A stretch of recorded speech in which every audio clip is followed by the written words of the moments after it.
and a test 1 2, and a 1 2 3 4, and a test and a test 1 2 3 4, and a 1 2 3 4 test and a test and a test 1 2 3 4. What is that thing that people type when they're mostly testing out a new keyboard, right? I've seen a bunch of YouTubers do it. A lot of people all the time. It's not where I heard it first, but I'll be honest. They're like, the quick brown fox jumped over the lazy dogs. The quick brown fox jumped over the lazy dogs. I kind of use that as an audio test many times. All right, ready? Here we go. The quick brown fox jumped over the lazy dogs. I kind of use that as an audio test many times. The quick brown fox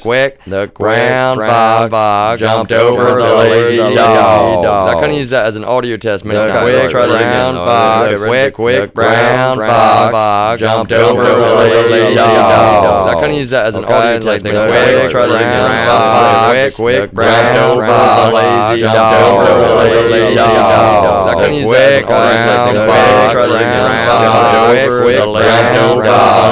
over the lazy dogs. I can use that. I'm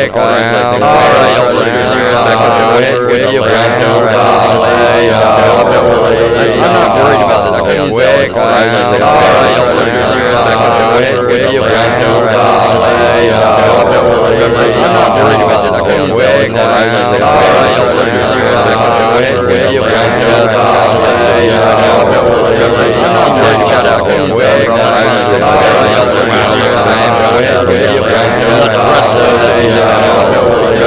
today.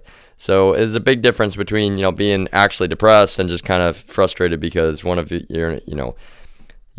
own in your own country, a federal law enforcement agency has relentlessly broken the law and subjected you to all kinds of heinous human rights violations. That's the difference, right? There's a big difference between like, I'm a little bit sad, and like, well, that's the thing. I'm a little bit sad. I'm just a little bit sad because I wish these people had any ethics, any integrity, any morality, any regard for law, but there's not a single person in the United States or abroad that has any reason to trust anyone that carries a DEA badge or the DEA letters with them right now. I'm not claiming that. That is a plain statement of objective fact. There's not a single human being that has any reason to trust any member of the DEA at this moment, and that's part of what they have, asserted so, openly over and over and over and over and over again.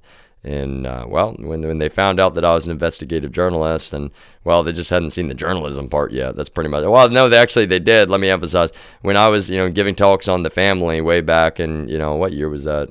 2017 maybe, then they did know that was the journalism part, actually, partially, right? Way back then, that was the journalism part. I was working on the root level logic. How do I explain to people the problem that this organization represents to our national security? And so I'm working on the root level logic to explain to people, okay, we got to use root level logic to help us deal with, the root level logic that these people have seeded out there in society. So one moment. I'm going to go get the stream back up on the television, and I'll be right back.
All right. So the thing is, it's one of those things where you don't have to ask for anybody's permission if you're going to be an investigative journalist, right? A legal investigative journalist, which is exactly what I am.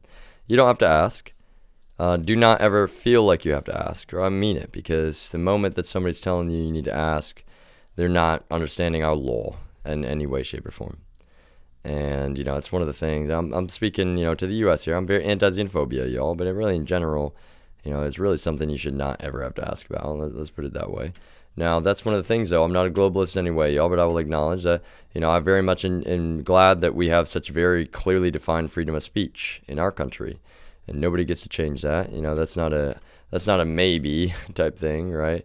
Let's see, status bar, word rep. I do want on, zoom in, zoom out. Okay, it's so clear cut, y'all. And in the United States, that's the thing. It's one thing that's nice. It is not just kind of like, oh yeah, no, kind of sort of. No, it's like really, there's no question. Like there's literally no debate to be had. If somebody wants to sit around and stream their life 24 hours a day, you have no legal option to even let them, to try to prevent them from doing that. And I'm not kidding, y'all. That's the values that we have in this country. Full stop. Full stop. There's no other discussion. No other discussion in any way, shape, or form. And I'm not just claiming that, y'all. Just an FYI, that is the law. That is the law. And everybody needs to take it to heart, quite frankly. It's kind of weird when people don't. So let's see.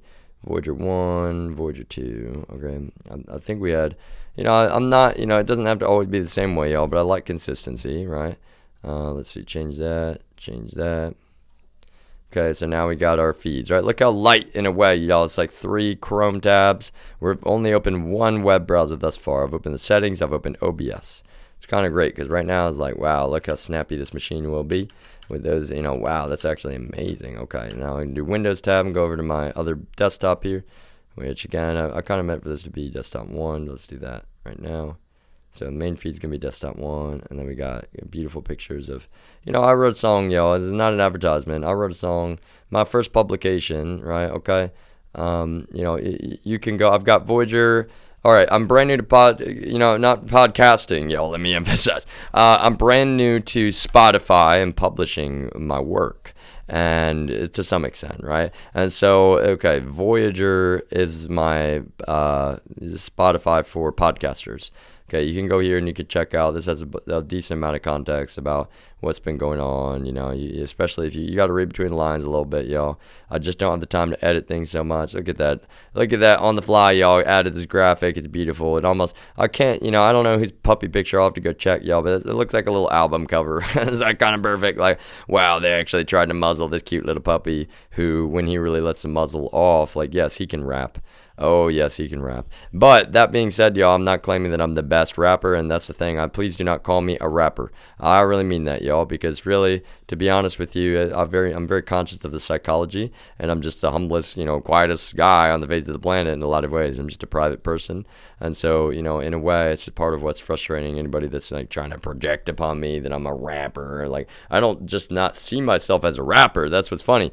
It's not really funny, but what I'm saying is I'm sitting here telling people, don't call me a rapper. Do not call me a rapper. You can call me a composer in the making. Once